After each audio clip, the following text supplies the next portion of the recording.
to Men's Day Out, India's only portal that covers gender stories, but from the men's side. Today we have someone with us who doesn't need introduction. He's been a prominent face on our primetime TV shows, and he minces no words when he has to express his opinions about any particular topic. Let's welcome Abhijit Iyer-Mitra on our show today. Hi, Abhijit. Hey, Anna, it's great to be on your show. Thank you for having me on. Thank you so much, Abhijit.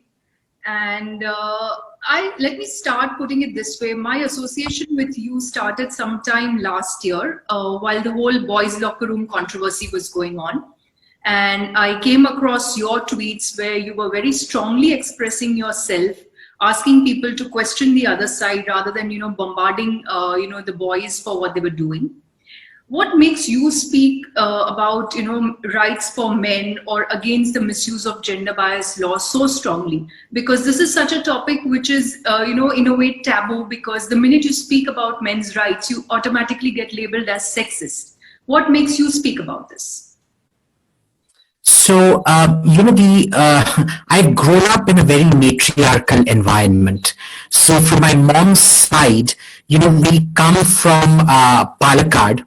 And my great-grandmother had 27 husbands, 7 of them simultaneously. Great-great-great-grandmother sometime in the 1800s. And all you had to do to dismiss your husband was to take his shoes and put it outside the Theravada or his chappals or whatever and put it outside from the balcony onto the street, and you divorced him and you acquired all his property. And that's kind of run through my entire family, where we come from a family of extremely strong women who have never required these special protections, and actually most of my family, the women in my family, have always opposed these special protections. They're very strong women in their own right. Not that they haven't been through their own tragedies or abuse or whatever, but they never sought refuge in special rights or special whatever. The second influence in my life was the fact that I've always been a student of anthropology. And the one thing you learn in anthropology is the only difference between a man and a woman is that a man is physically stronger, more often than not. Don't count me in this, because if you look at my chubby little hands, you'll see I've never done an honest day's work in my life. So most of my female friends can beat me to a pulp. That aside, most men are, generally speaking, physically stronger than women. Other than that, there is no difference. Women can be just as psychotic, just as conniving, just as cunning, just as duplicitous as men. There is no difference in matriarchal or patriarchal societies that way. Now, that being the case, to have the entire jurisprudence reversed, the entire basis of law reversed, it's anthropologically just setting yourself up for failure. It's also regressing back in time. And that's what really got me onto this, because we just accept that a woman's word is, the Virgin Mary, God, honest truth, and the man is always guilty. Right. Also, you have been, seeing a lot of stories that have been now coming out in the media. And I believe it is the power of social media which is bringing out the misuse of these gender bias laws. We do report a lot of false rape cases almost now, if I would say, on a weekly basis. And often you see that there is really no punishment for a woman who files a false case. How do you foresee this kind of a system when you are dealing with genuine victims of rape? Do you think this is fair to those women? Or I think, because the kind of society mindset we have, we could kind of look over a few cases that, the way it is always described. Right. So in my experience, I've known amongst my closest circle of friends, I know 3 rape victims and 2 victims of horrific abuse by their husbands.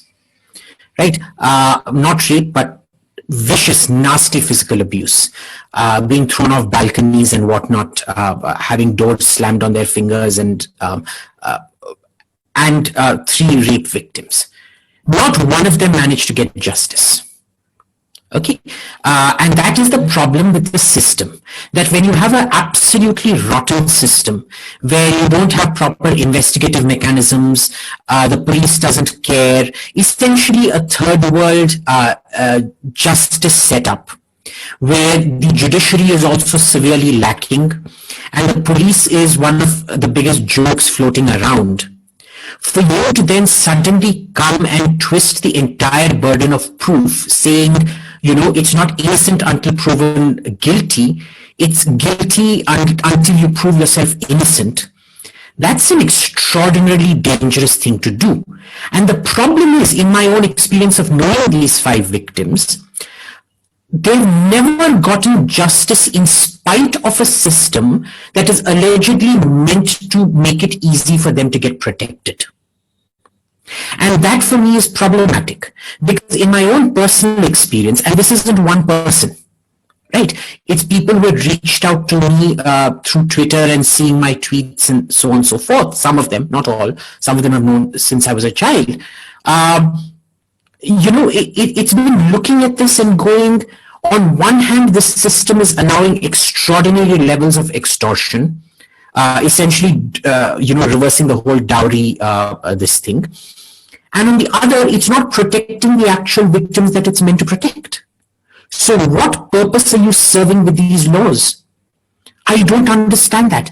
And this is, of course, systematically a problem in our country that we never hold laws up to audit. We never have a systemic auditing of these laws saying, did it work in this case, did it not work in this case, and then do you repeal such laws or introduce it on a pilot basis and have a sunset period and so on and so forth. We don't do that.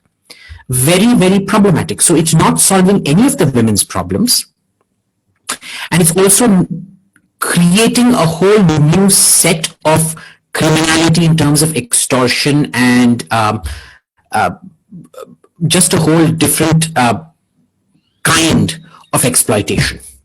Absolutely. And when you say that, there have been some bizarre judgments coming from, high courts where they said, okay, there'll be no conviction for the woman because she admitted the truth fairly.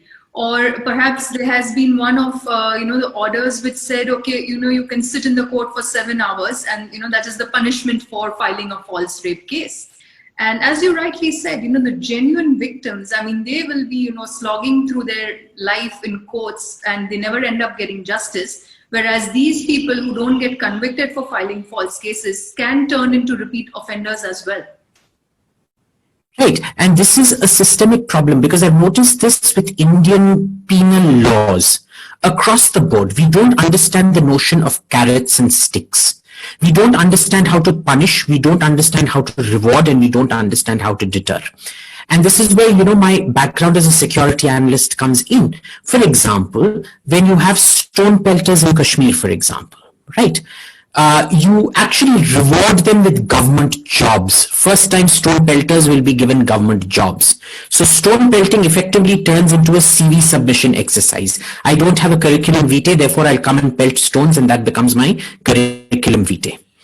On the other hand, all the loyal Kashmiris, and the vast majority of them remain very loyal to India, they get treated like dirt.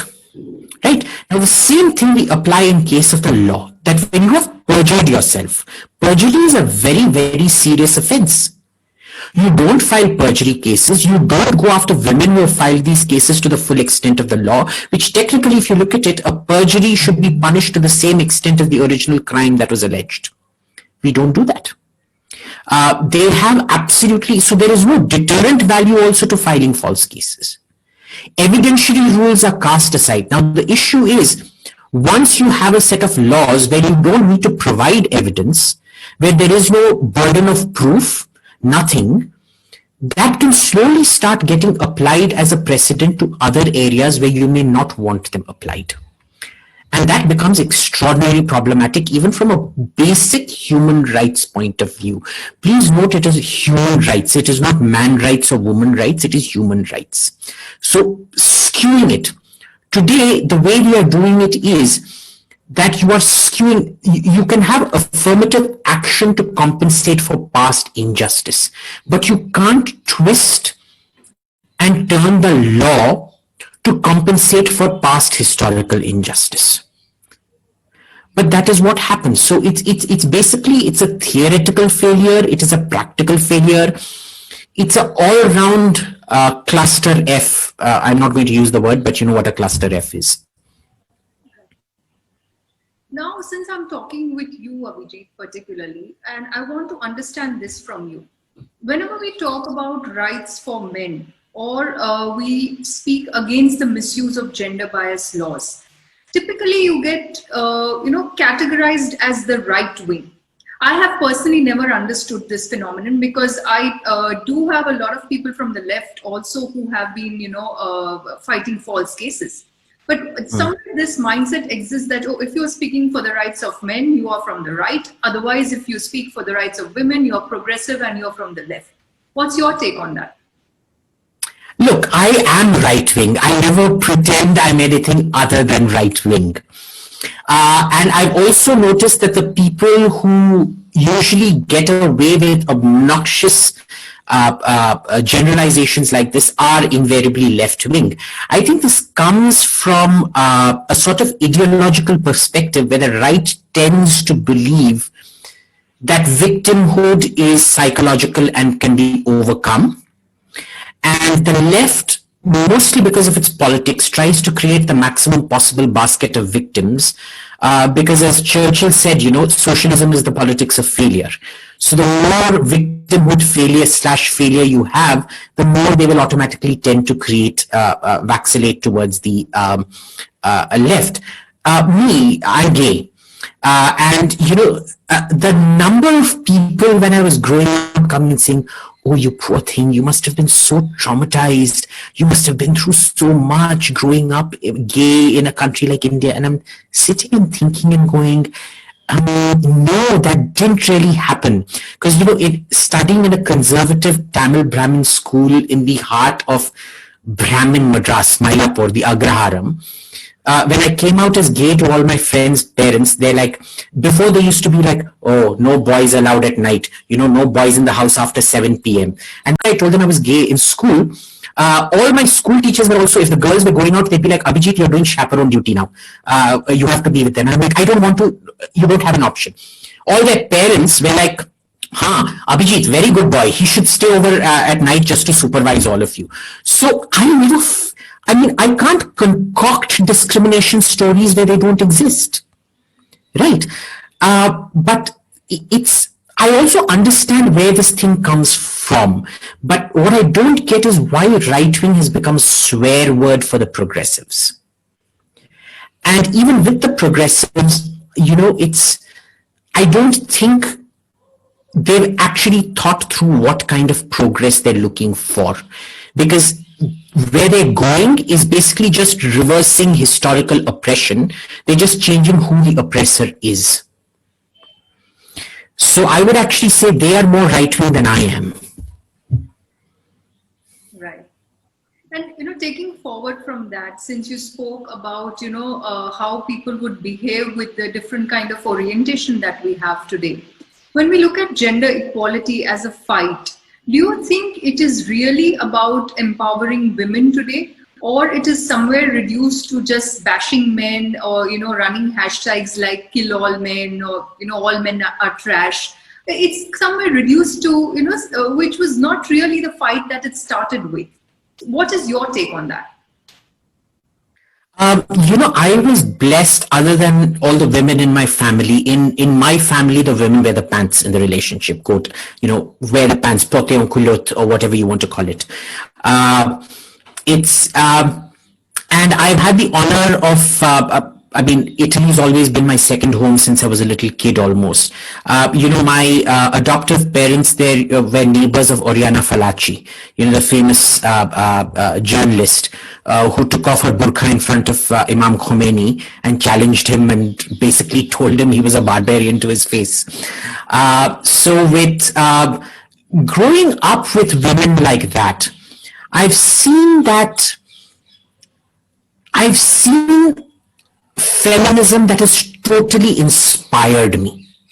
Saying there is no way in hell I will accept any of these women are in any way inferior to men. I looked up to these women. I still look up to these women. And the problem then becomes that in the West, once they've achieved equal rights, they've moved on to this fourth wave feminism, which I find to be completely bunkum, which is after you achieve your rights, you still want more rights under the name of victimhood, perceived or real, mostly perceived. But then in India, where the rights of women, we've still not achieved that kind of parity properly, which is more a rural-urban phenomenon. It's a pre-industrial versus industrial society phenomenon. You then have a situation where you're cutting and pasting fourth wave feminism, post-industrial fourth wave feminism, onto a pre-industrial, essentially rural society where it doesn't actually gel. So there's a lot of issues out here which they're just theoretically confused, and it's just being dangerous. Right. Now, often we hear there are reports which are published on a yearly basis, typically from NCRB, which speaks about the number of rape cases reported every year, and the segmentation is state-wise. Now, typically, if you see the larger states, that could be UP, Rajasthan, MP, they would be topping the numbers, or even Delhi, for the matter of fact. What we don't get to know is how many of those cases were actually false, or generally they are segmented as in the conviction rate is low. That is the excuse which is given. If you had to suggest to the government of the day, be it the center or the state, to tackle these issues, so that we can project the right rape numbers, which are actually numbers of real rape cases, what is that one suggestion you would have for the government? It won't be one, unfortunately, and I'll tell you why this problem is there. I'm a policy person, I'm not an academic, and academic is understanding the shades of gray, but there's no shades of gray in policy. Policy has to be black and white. If you look at rape statistics, traditionally international rape statistics, South Africa always tops the list. And more often than not, number 2 is Sweden. Right. And you'll be thinking, how does Sweden become number 2 to South Africa? Well, in South Africa, rapes are so bad that unless it's a violent rape, a non-consensual sexual penetration is not considered a rape. Unless it is violent and there's physical harm, it won't even be registered as a rape.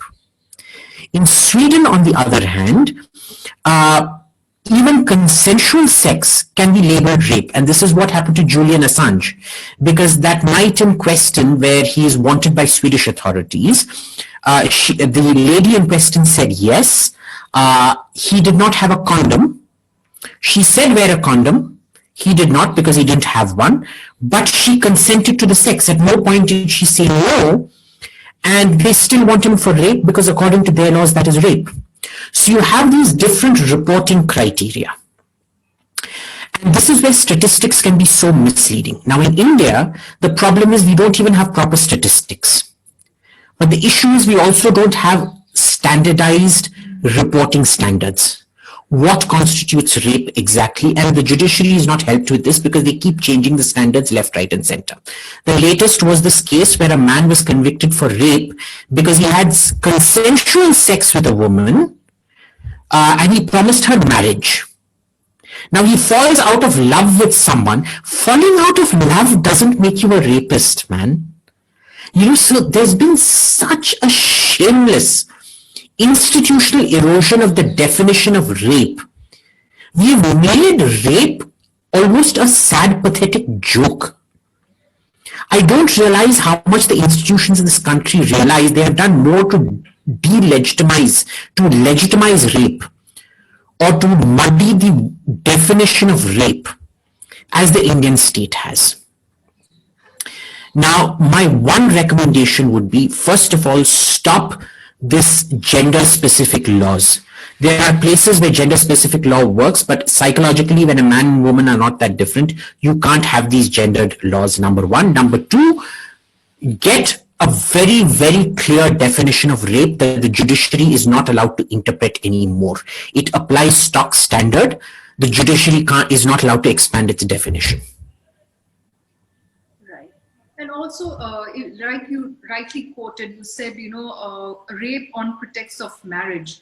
I think that definition is something which the laws do need to look at, because UP NCRB data just recently published that nearly 45 to 50% of rape reported were rape on pretext of marriage.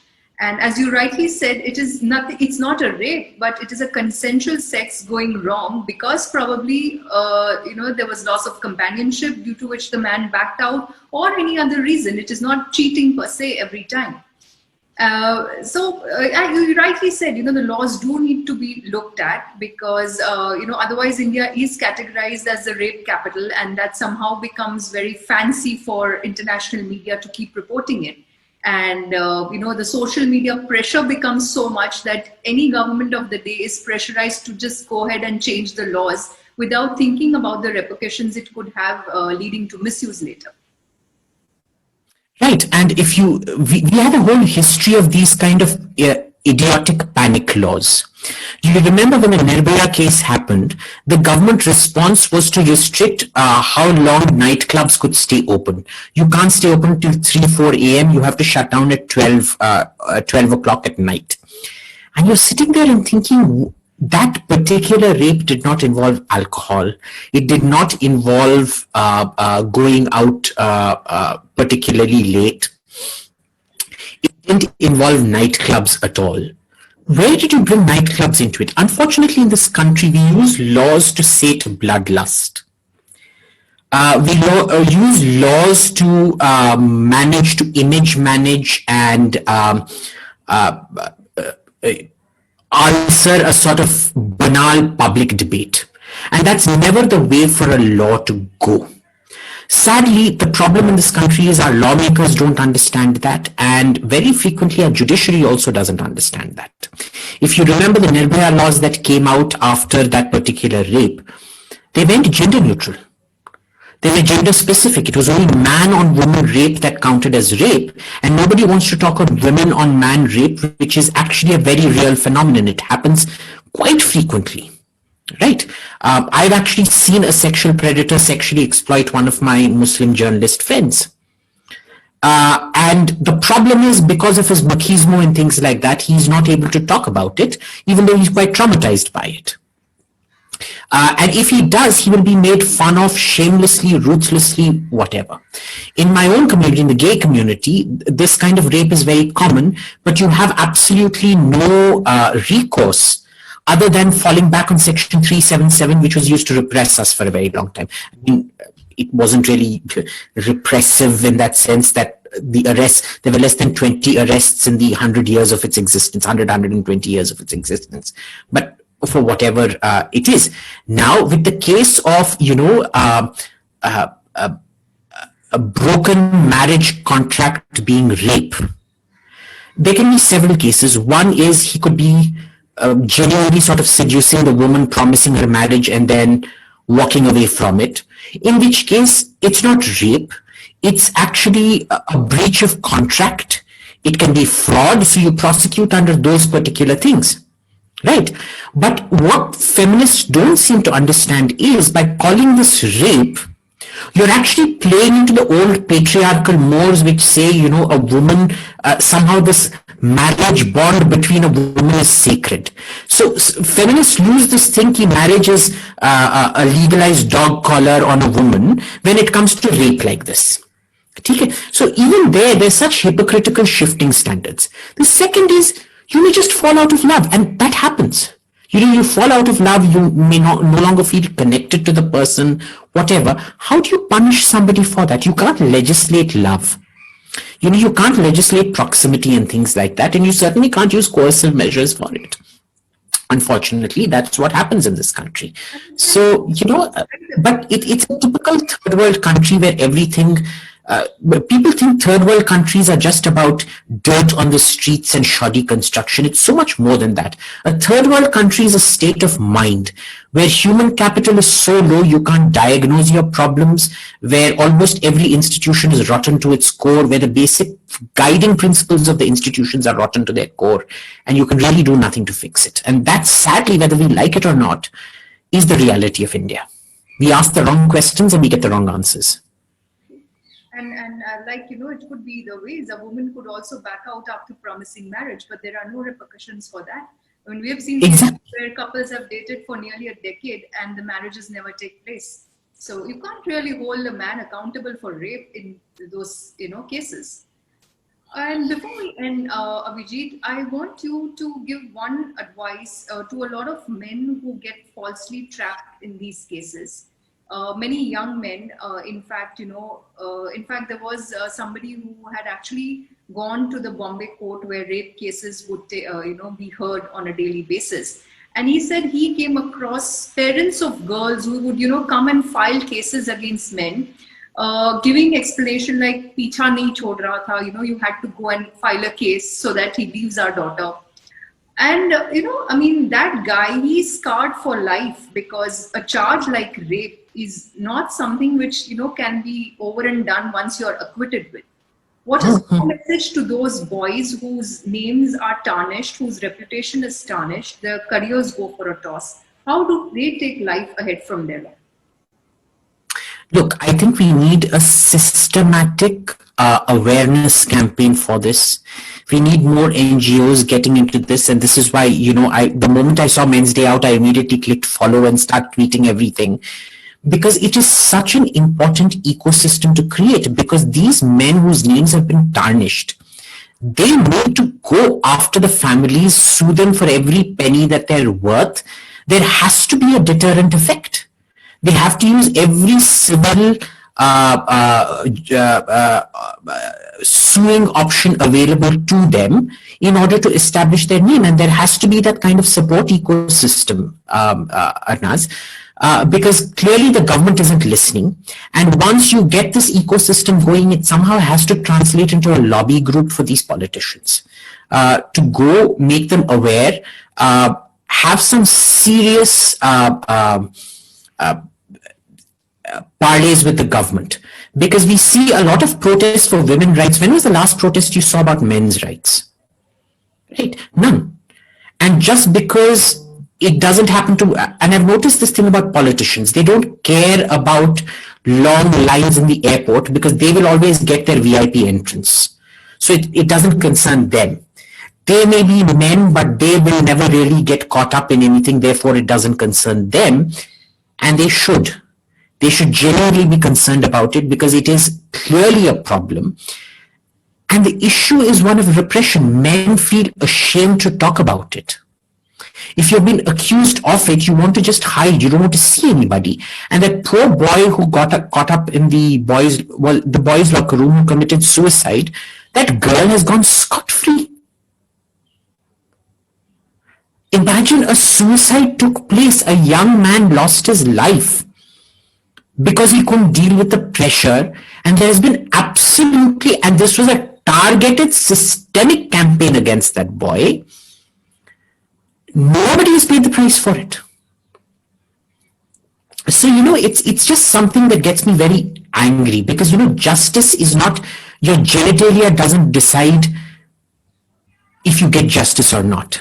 And if the genitalia, the size or shape of your genitalia is what it takes to decide justice, then you're fundamentally an unfair society that deserves to be brought down. Right. On that note, I would like to thank you, Abhijit, because at the cost of repetition, let me put it very clearly that there are very, very few people who can actually influence, these topics. And you have been somebody who has been very, very vocal about it without mincing your words. I thank you for joining us and sharing your ideas on these topics. And I hope to get you back soon on some other topics of discussion as well. Thanks, Arnaz. Great pleasure talking to you, and big admirer of your work. Please keep it up. You're a beacon of hope for a lot of us. Thank you.